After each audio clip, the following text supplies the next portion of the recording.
다시 meet the backpacker 우리는 backpackers Yeah we the backpacker 내가 묻은 신발이 바래져도 backpacker 우리는 backpackers 출발은 언제나 겁없이 시작부터 맨발 내 눈에 싹 다 basic 보다와의 step pipe 펴진 내 black tie 프로젝트만 necktie 기본이 안 돼 있는 stupid I'm ready to fire right ambition is game. Halo Sobat E-commerce, kembali lagi bersama podcast kami Ngobrolin Komunikasi. Saya Afrida Kamalia dan bersama rekan saya Azura Pridi Rahayu dan juga saya Suci Riawanata.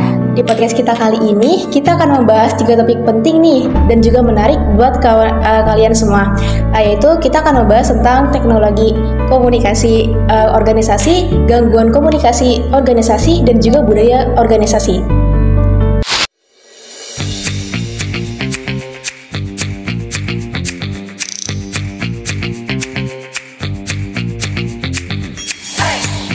Oke, kita mulai dari yang sering bikin ribet nih, yaitu gangguan komunikasi dalam organisasi. Menurut kamu gimana sih?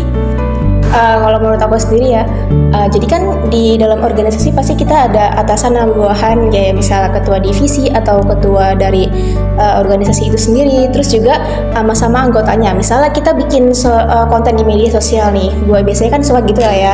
Nah, jadi tuh kadang biasanya ada nih kesalahpahaman kata. Misalnya di caption ini kita tulis misalnya ada kata-kata apa yang kita tuh sebenarnya mengartikannya ini, tapi di atasan tuh mengartikannya beda. Jadi menurut aku itu gangguan komunikasi organisasi yang paling menurut aku agak fatal gitu juga kan, gangguan semantik itu namanya. Kalau menurut Suci gimana? Kalau aku pribadi pernah sih ya waktu itu salah satu rekan kerjaku, tapi ini dari sisi psikologisnya gitu sih. Jadi dia mungkin lagi banyak masalah pribadi ya di rumahnya atau di luar organisasi ini. Terus dia tuh kayak setiap kita ajak buat diskusi gitu, dia kebawa emosi, kayak kadang juga nggak nyambung gitu sama apa yang kita omongin. Jadinya ya miskomunikasi gitu sih. Benar-benar suka gitu sih. Oke, kalau gitu kita lanjut yang pertanyaan kedua ya.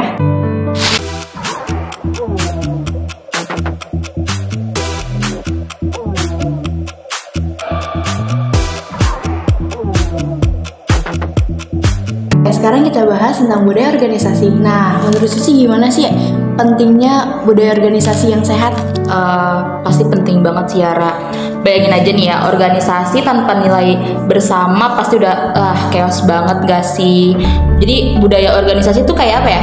Napasnya organisasi kali ya. Kalau budayanya terbuka, orang pasti bebas dong buat kasih ide ya kan. Terus kalau misalkan budayanya saling support gitu ya satu sama lain, pasti teman-teman juga semangat buat bantuin.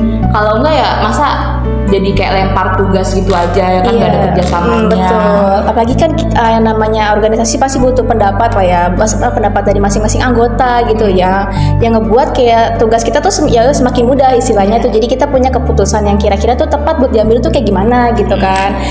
Jadi menurut aku tuh penting banget juga sih budaya yang sehat tuh. Nah, ini jawaban kalian tuh bikin aku inget kutipan ini kan, culture is strategy for breakfast. Jadi tuh walaupun strategi hebat, terus lingkungan budayanya toksik, dan itu bikin kita tuh benar-benar susah untuk jalan gitu. Iya, jadi bikin gak nyaman juga. Iya, betul. Malah jadi kayak acak-acakan gak sih? Jadi kayak apa yang udah kita jalanin selama ini, kalau misalnya lingkungannya toksik tuh bikin kayak gak nyaman gitu ya, jadi gak mood. Jadi kinerja kan. Kinerja karyawannya juga jadi makin turun gitu kan. Terus bener banget sih, jadi budaya ini tuh bukan nilai dinding doang, tapi ini harus diterapkan untuk kehidupan kita sehari-hari. Betul.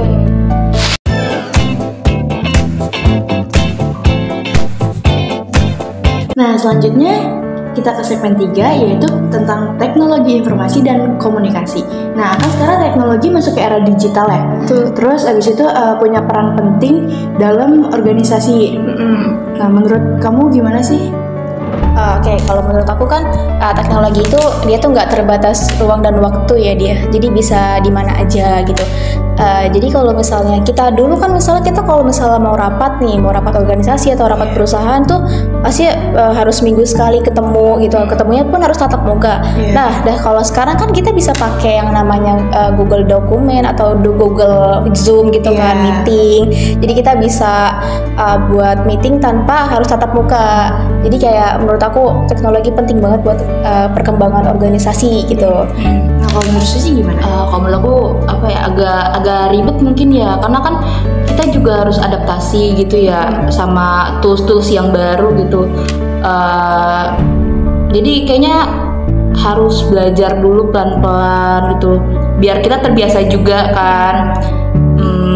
Jadi agak kendala juga mungkin ya. Iya, mungkin kendalanya juga jaringan gak sih? Iya. Kadang suka lemot-lemot gimana gitu kan. Benar banget. Dan itu bisa jadi solusi fisik juga nggak sih? Kayak misal antar rapat tapi beda kantor gitu. Nah itu bisa melalui Zoom juga kan? Benar sih itu. Cuman ya itu mungkin kita di teknologi ini mungkin bisa ada positifnya sama negatifnya juga kan. Jadi ya gimana kitanya juga sih. Jadi ya udah gitu sih. Iya, setuju sih. Jadi ya jangan sampai ya teknologi itu malah bikin kita jadi cuek gitu ya secara emosional. Jadi komunikasi juga harus empati sama yang kayak gini-gini mungkin ya, biar lebih efisien. Betul. Nah, gimana teman-teman semuanya? Lengkap banget kan obrolan kita hari ini, mulai dari gangguan komunikasi, budaya organisasi, sampai teknologi informasi dan komunikasi.